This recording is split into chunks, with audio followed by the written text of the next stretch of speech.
You have just clicked on a clip from the Bucket Hat Sam Talks Ball podcast. If you want to listen to the full episode, keep the link in the description down below. Like, comment, and subscribe. And yeah, enjoy the video.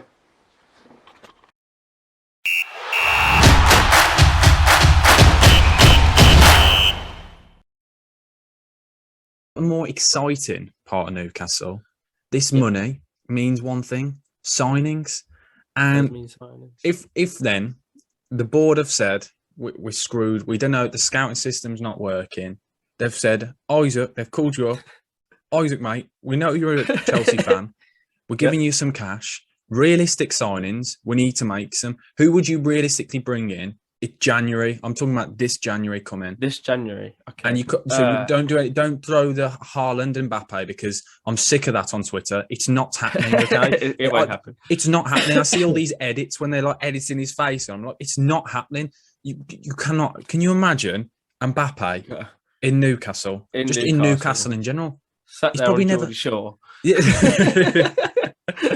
And you can imagine the weather as well, like for that, like him and Haaland as well. But, okay, realistic signings then. Who are you saying? We'll take it in turns. You go for the first one, and then I'll follow up with one. Are we just saying January, or are we going summer as well? Okay, do you know what? I'll let you have summer because you've asked so nicely and you've smiled like that. I'm a sucker for it. I've got to let you have it now. Well, I was thinking because Lacazette's contract runs out at the end of the summer. I thought he might be quite a good free transfer they could get in, even though they have a load of money. Because obviously he's not done as well as probably people thought he would at Arsenal. Yeah. But he can still, like, if he's playing week in, week out in a Newcastle side where he'll probably be the star man, he can probably get a few goals and might not be a bad signing for a club like Newcastle as they're starting to progress and kind of build a better team. Yeah. And even if he doesn't sign his contract in the summer, you can probably go in January and get him for a reduced fee.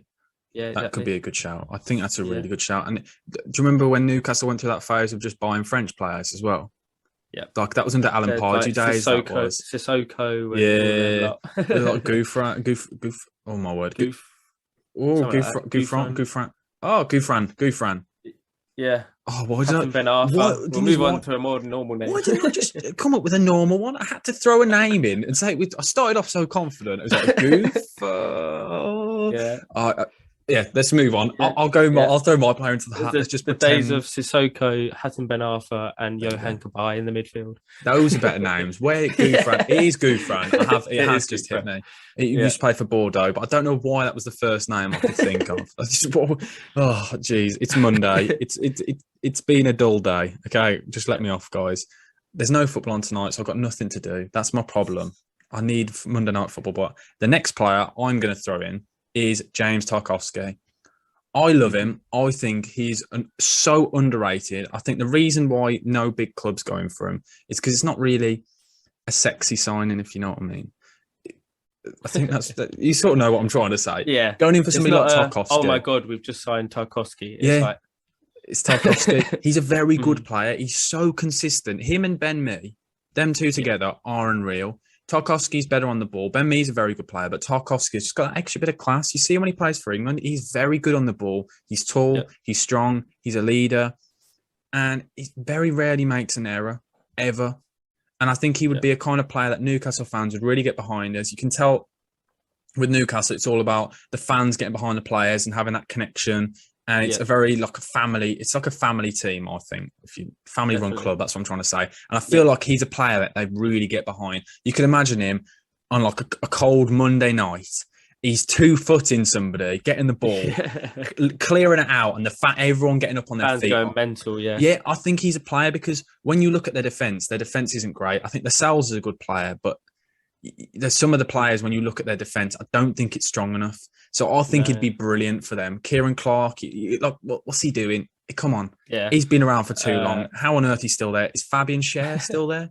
Fabian Schär is still there, yeah. It's just, they're not good enough. I think Tarkowski and Lascelles would be huge for them. And you can imagine they're both quite good on the ball. They'd be, again, that progressive player that we keep talking about. So that's my name. I'm just dropping into the hat. I don't know why I did that. Yeah. I keep forgetting it's a podcast. So there are people, there are audio listeners who have no idea what I've just done.